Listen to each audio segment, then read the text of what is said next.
इंसानों की बलि मांगने वाले ब्रह्म राक्षस को खत्म करने के लिए उसकी पीठ में दूसरा चमत्कारी खंजर घोंपना जरूरी था। लेकिन जब वीरू और बांगड़ू ये तरीका पढ़ ही रहे थे, तभी अचानक वहाँ वो ब्रह्म दानव आ जाता है और दोनों पर हमला कर देता है। लेकिन वीरू और बांगड़ू किसी तरह उस दानव से बचकर वहाँ से भाग जाते हैं और उस हवेली में उस खंजर को ढूंढने लगते हैं जिससे उस दानव को मारा जा सकता था। लेकिन तभी वीरू के सामने अचानक उसकी गर्लफ्रेंड शुभू आ जाती है और वीरू से कहती है कि उसने हवेली से बाहर जाने का रास्ता देखा है, इसलिए तुम मेरे साथ चलो, मैं तुम दोनों को हवेली के बाहर ले जाऊंगी। लेकिन असली शुभू तो अभी तक अपने घर में बंद थी, जो किसी तरह वीरू की मदद के लिए अपने घर से भागकर उस हवेली के पास पहुंच जाती है और वीरू के दोस्त सोमू के साथ वीरू को बचाने उस हवेली में आ जाती है। लेकिन एक साथ दो शुभू को देखकर वीरू और बाकी सभी हैरान हो जाते हैं। तभी वीरू के पास खड़ी शुभू अपने असली रूप में आ जाती है, जो एक चुड़ैल थी, जिसे देख वीरू बहुत डर जाता है और वहाँ से भागने लगता है। लेकिन वो चुड़ैल वीरू का हाथ पकड़ लेती है और तब सभी लोग वीरू को उस चुड़ैल से छुड़ाने की कोशिश करते हैं, लेकिन फिर भी वो चुड़ैल वीरू को नहीं छोड़ती। तब शुभू एक रस्सी को लेकर उस चुड़ैल के पैरों में डाल देती है और रस्सी देखते ही चुड़ैल वहाँ से भाग जाती है। और तब शुभू बताती है कि वो एक पिशाचिनी थी जो लोगों को अपने साथ ले जाकर मार देती थी, लेकिन वो रस्सी अभिमंत्रित थी, इसलिए वो उससे डरकर भाग गई। और इस बारे में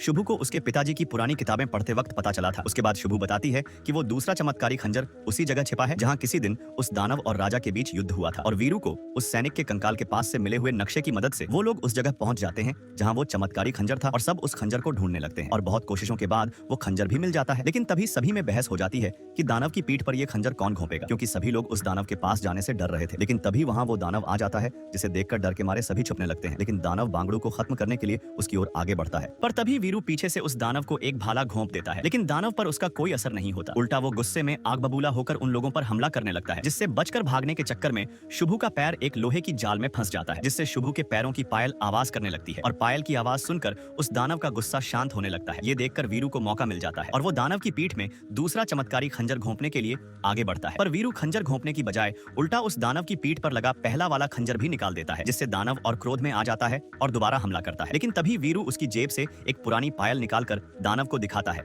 जिसके बाद दानव शांत हो जाता है। दरअसल 400 साल पहले गांव वालों ने दानव की बलि के लिए एक छोटी बच्ची को उसके पास भेजा था, लेकिन उस बच्ची की मासूमियत देखकर दानव को उस पर दया आ गई थी, इसलिए दानव ने उसे नहीं मारा, उल्टा वो उसे अपनी बेटी की तरह पालने लगा और उसे बड़ा किया। और तभी से उसने गांव वालों को भी परेशान करना बंद कर दिया था। लेकिन जब राजा और उसके सैनिक दानव पर हमला करने पहुंचे तो युद्ध के दौरान एक तीर उस लड़की को भी लग गया और उसकी मौत वहीं हो गई थी। और उसकी मौत के बाद दानव को बहुत गुस्सा आया था और दानव ने राजा और उसके सैनिकों को एक एक करके खत्म कर दिया था। और तब से दानव को गांव वालों से भी नफरत हो गई, क्योंकि उन्होंने अपनी जान बचाने के लिए एक मासूम बच्ची को बलि के लिए उसके पास भेज दिया था। इसी वजह से दानव वीरू और बाकी लोगों पर हमला कर रहा था। लेकिन जब वीरू ने उसे उस बच्ची की पायल दिखाई तो दानव को उस लड़की की आत्मा दिखाई दी, जिसे मोक्ष मिल रहा था, और ये देख के उस दानव को भी मुक्ति मिल जाती है। इस तरह वीरू और उसके साथी हवेली से बच निकलते हैं। और जब वीरू ने पहली बार उस दानव को पायल की आवाज पर शांत होते देखा था, उससे पहले वीरू को एक कंकाल के पास से पायल मिली थी जो उसी बच्ची की थी और वीरू ने वही पायल दानव को दिखाई थी। और यही मूवी खत्म होती है।